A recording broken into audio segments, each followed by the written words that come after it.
I'm bending over here because I have you kind of face towards this crock pot. I meant to make this recipe a couple days ago, and then it snowed and we just got super excited and kind of pushed things to the side and spent time outside in the snow because it's very rare to get snow here, so we wanted to soak it all up. We went sledding and made snow cream and all sorts of fun things like that. But today I'll be making an easy body butter recipe, and I'm going to be using 1/2 cup shea butter, 1/2 cup cocoa butter, and 1/2 cup of sunflower oil. So I have my crock pot out because that is what I am using.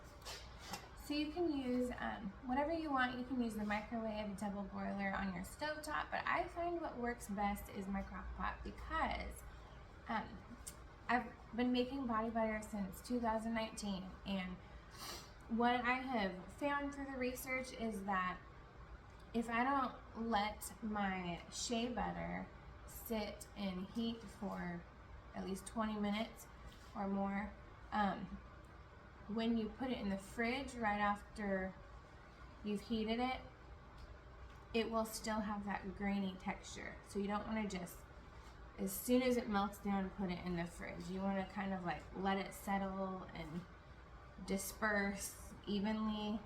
I don't know why, but for some reason it's just good to let it sit for 20 minutes because it helps with the grainy feeling. So yeah, I don't know like how the scientific reasoning for it, but I do know that the texture of it definitely feels different after letting it sit for 20 minutes. So we're gonna get started. I have my 1/2 cup here, and here's my cocoa butter wafers.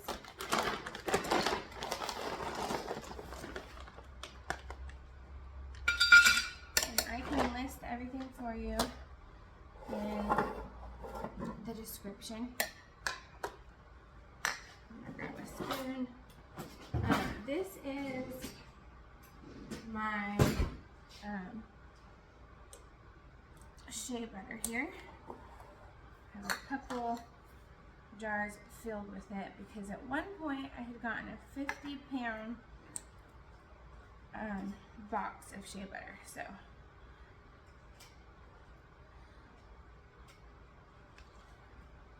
and it was from Wholesale Supplies Plus, and this cocoa butter is also from Wholesale Supplies Plus. Okay, so maybe a little bit more. Got our shea butter and our cocoa butter. It's already melting because I've had the crock pot going. I have it on high, but I'm probably going to turn it to low now. Okay.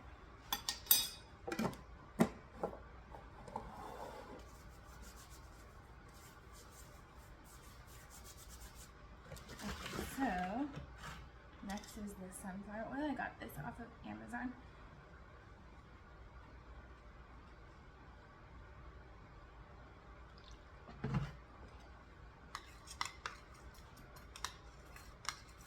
So if you wanted to replace sunflower oil, you could use olive oil. I just, it's a lot cheaper to use the sunflower oil. It is a lot cheaper than olive oil right now. And I'm gonna add in one teaspoon of vitamin E oil.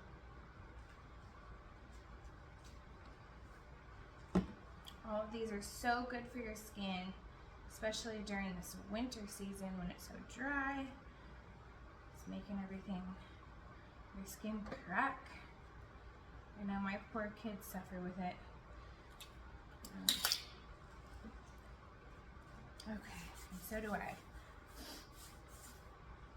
You can even use this on your lips. Okay, so I'm gonna let this melt down I'll put a lid on it. And then once everything's melted in here, that's when I start the timer for 20 minutes to hold the melt. Okay, so now that I have got this all melted down and it has held the melt, this crock pot has held the melt of the oils and butter.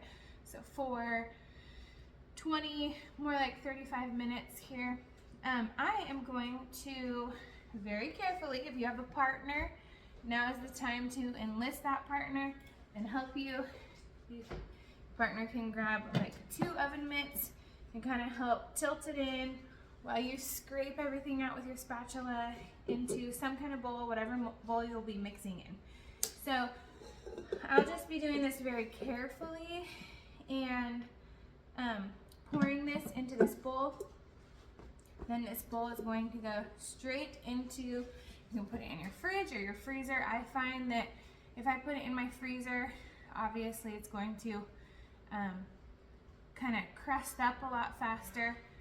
So you want the outsides of the oils and butters in here to kind of form an opaque white look, almost like a lake that has frozen over, but the middle is still kind of see-through. So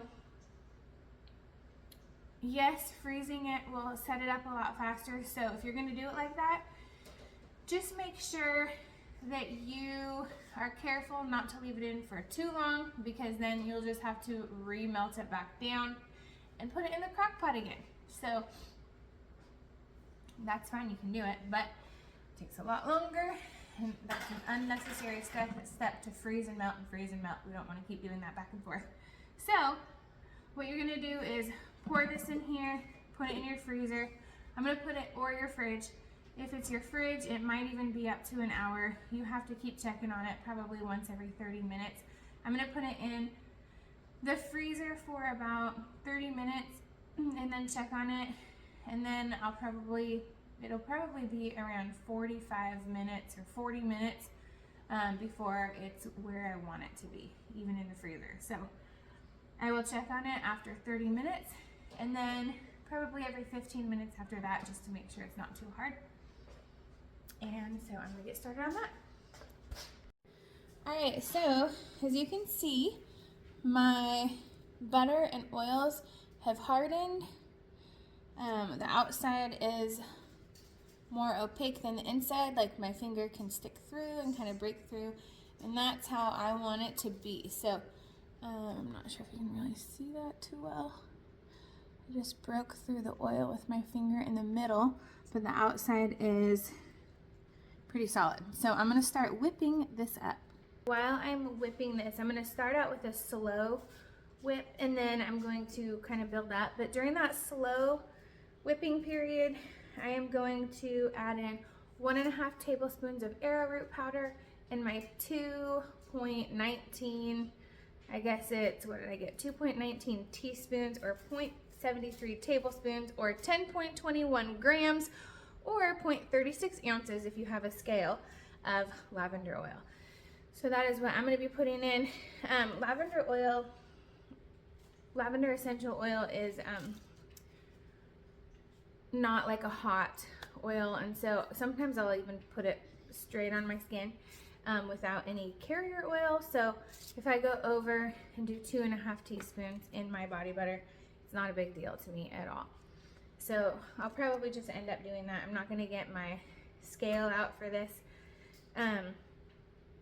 So yep, I'm going to start whipping at a slow speed and add the 1.5 tablespoons of arrowroot powder. You could sub it for cornstarch or colloidal oats. It's just to kind of take that greasiness out of it and make it feel just more smooth, less greasy when you apply it on your skin. It helps it soak in better. And then I'll add in the lavender oil while I'm whipping after the arrowroot powder. And then you're just gonna keep whipping until it looks like buttercream frosting, almost. I can show you what mine looks like.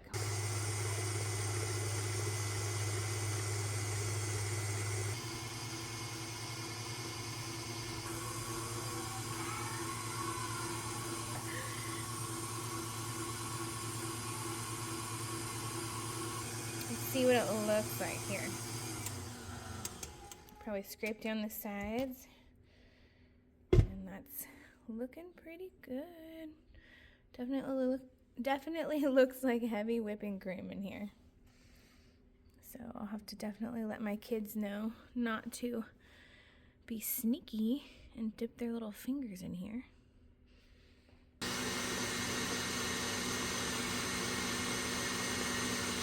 Okay, so what I usually do, I'll just show you what it looks like right now. Like, that looks pretty good for a whipped body butter. I am going to put it back in the freezer for probably another 15 minutes or so, and then I take it out and I whip it again, and then call it good, and I'll put it in jars. So here is my second whip. Just gonna let it go for about 5 minutes. So here is the finished product, and I'm gonna load up some jars with it now.